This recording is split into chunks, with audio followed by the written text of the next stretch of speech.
Hey guys, this is Tauna. Today we have the 4 new commanders that we're going to be discussing, and this Stella Lee looks insane. There are so many different ways you can potentially use this, so I am very excited to kind of go through each of them. So we've got Stella Lee, we've got the new Gontai, we've got Olivia, and then we've got Yuma. For some reason, the Olivia is in a different kind of style, but let's talk about them. So we'll start with Yuma because that's the one that I'm most interested in, mostly just because I play a whole lot of Naya. I love Mandalorian. This guy looks like a Mando. Even has like the child with him and stuff like that, so I'm very interested to see how he kind of works. He can definitely work alongside like the desert commander dude that I can't remember the name of at the top of my hand, off the top of my head. So Yuma, very expensive, cost 8. However, he does cost 1 less for each land in your graveyard, which is the whole point of the deck, is kind of getting those lands, discarding them, cycling them, getting them into your graveyard. Keep in mind that whenever a desert card is put into your graveyard from anywhere, create a 4/2, so it doesn't even need to be from like the battlefield or anything like that. If you discard it or anything like that, it's going to count for it. You get to create a 4/2 green warrior plant creature token with reach, which is nice. Whenever Yuma Proud Protector enters the battlefield or attacks, you may sacrifice a land if you do draw a card. So we get to, like, you know, chuck our deserts out that way as well. And then this card costs 1 less for each land card in your graveyard. So fairly expensive. But it's looking really nice. Like, I really like the idea behind this commander, kind of, you know, playing your lands from your graveyard, you know, getting a whole bunch of your lands in the graveyard. Then you get to bring Yuma out, and then you get to, like, you know, use some things to be able to cycle them back into play. There's some new desert lands coming out as well with Outlaws at Thunder Junction.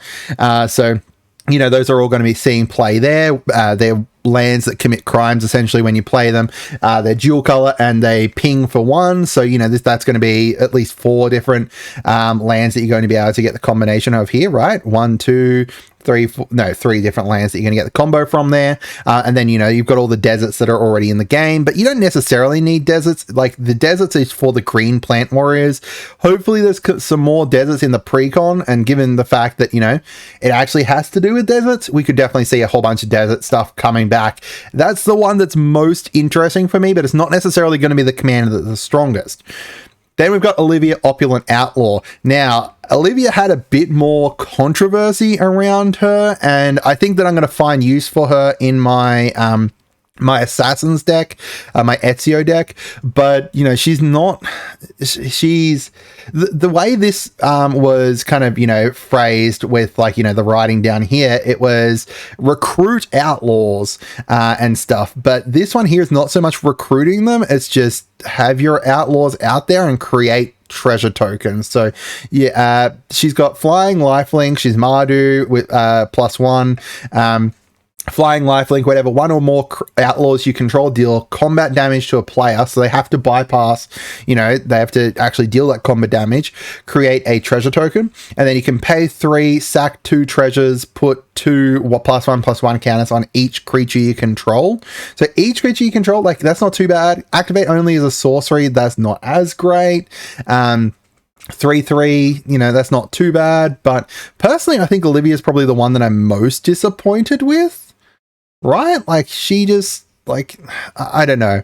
I think that she could be good in a, not in this, like, we'll have to see the whole pre-con, obviously, to be able to see exactly what she is, but I think that she's the most boring out of all of them. Next, we've got the new Gontai. Now, one thing that you'll probably have noticed is that these are all borderless, full, like, arts. Apparently those are going to be the new norm, or, you know, that's going to be what's going to come in here. Now, most people probably think, you know, that's probably because they're just showing them off. However, when they've shown them off previously, the pre-con commanders, they always showed off the normal arts for them alongside the other arts.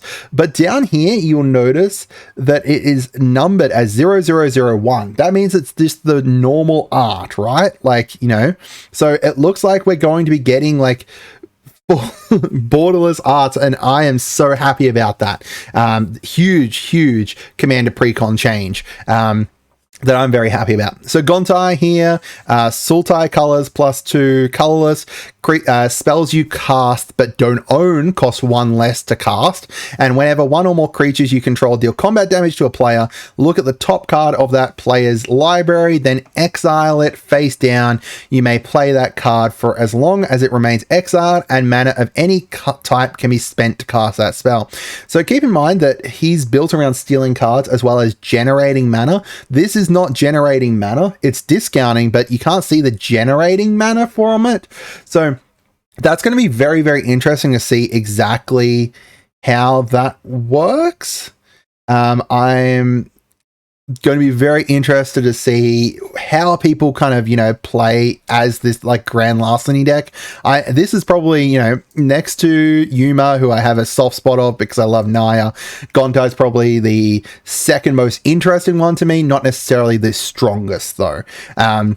I love this idea, and because, you know, you're not restricted to, like with Olivia, you're restricted to Outlaws. This is just whenever one or more creatures you control. So you can literally pair him up with, you know, any creatures, and you can potentially do it. You know, he's got black in here, you've got Skulk, you've got, you know, Shadow, you've got, you know, some really interesting stuff that you could potentially see in here.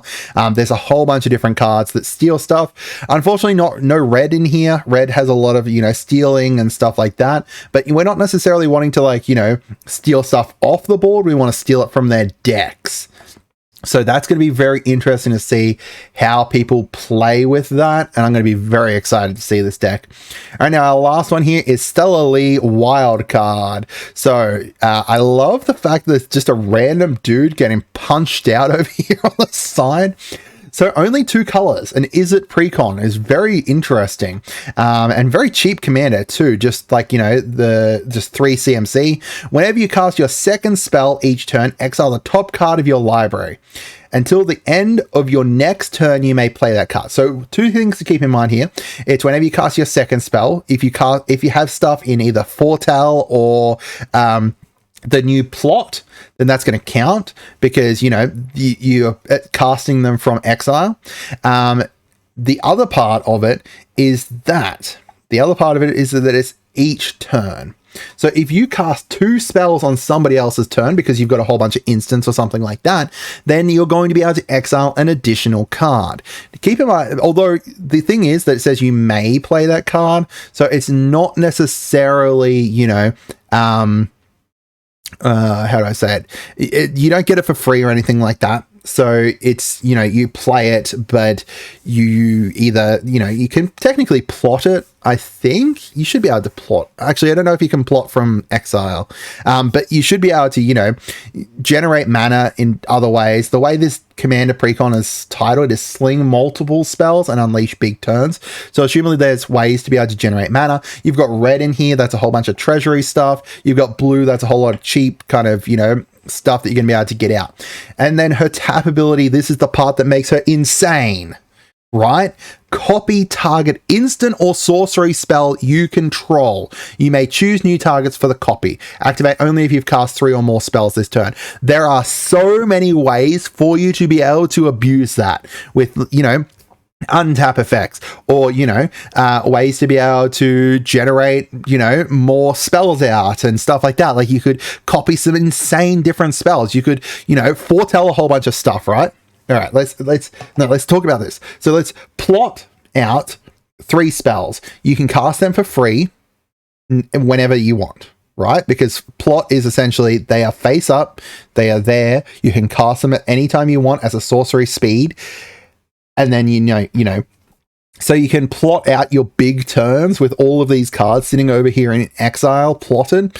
And then you do those, and then you play, like, you know, an extra turn ability or something like that. And then you get to copy it. So now you've got 2 extra turns. Then you've got some untap stuff, and then you get to copy it again. You get to do, like, oh my God, there's so many different ways that you can potentially break this commander that I am so excited to see how people build her. You know, she is just going to be an insanely interesting card. I'm actually considering getting this precon and then pulling out all the creatures and using it for my wife's otter deck when Bloomburrow comes, because I could see that being like a really fun, interesting way to potentially play otters. And then maybe we'll keep Stella in there just because she looks really cool and I could find some really interesting kind of uses for her and makes like, you know, a really, really awesome deck. So yeah, that's it. So Stella looks like she's going to be the strongest. And then I think potentially like Gontai is going to be incredibly strong as well. Olivia, you know, is pretty boring to me. And I don't think that she's going to be insanely strong. Like, you still have to pay 3 and then sack the 2 creatures. Like, sure, it's Mardu go wide, right? This is just a Mardu go wide with Outlaw tribal. I think that's the most boring one as well. And Yuma just seems really interesting with the deserts going. You could do some really interesting stuff with, you know, sacking the deserts, then bringing them back and stuff along those lines. Assumably, you know, you've got a whole bunch of greens in here. You've got, you know, green and white in here. It says grow them back. So assumably you're going to bring back your deserts and stuff like that. There's lots of really cool things that you could do there. So I'd love to hear from you guys. Which of these Commander Precon, Commander Precon Commanders are you guys most interested in? I think there's going to be some really interesting stuff that we could potentially see from both Stella and Gontai. Let me know down in the comments what you guys think. Have a great day and goodbye.